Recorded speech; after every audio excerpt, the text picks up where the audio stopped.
गेल्या काही महिन्यांपासून महाराष्ट्रात बिबट्याचा धुमाकूळ दिवसेंदिवस वाढत चालला आहे।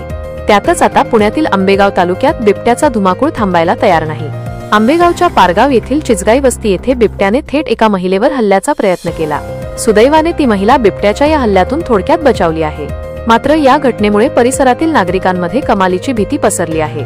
मिळालेल्या माहितीनुसार अश्विनी शिवाजी ढोबळे वय 29 या रात्री 9 वाजता घराबाहेर गोठ्याच्या बाजूला लघुशंकेसाठी गेल्या होत्या। त्याचवेळी पाठीमागे दबा धरून बसलेल्या बिबट्याने त्यांच्यावर झडप मारली। अश्विनी ढोबळे यांच्या अंगावर स्वेटर होते। त्या स्वेटरमध्ये बिबट्याचा पंजा अडकल्याने त्या थोडक्यात बचावल्या। या झटापटीत त्यांचे स्वेटर फाटले। बिबट्याचा हल्ला होताच अश्विनी ढोबळे यांनी मोठ्याने आरडाओरडा केला, त्यामुळे बिबट्या पळून गेला। पण या अचानक झालेल्या हल्ल्यामुळे त्या प्रचंड घाबरल्या। त्या काही वेळासाठी बेशुद्ध पडल्या होत्या। यानंतर कुटुंबियांनी त्यांना तात्काळ पारगाव येथील एका खासगी रुग्णालयात उपचारासाठी दाखल केले। प्राथमिक उपचारानंतर त्यांना घरी सोडण्यात आले आहे। या घटनेची माहिती मिळताच वनपरिक्षेत्र अधिकारी विकास भोसले यांनी रुग्णालयात जाऊन अश्विनी ढोबळे यांची विचारपूस केली। वन विभागाने या घटनेची गांभीर्याने दखल घेतली आहे।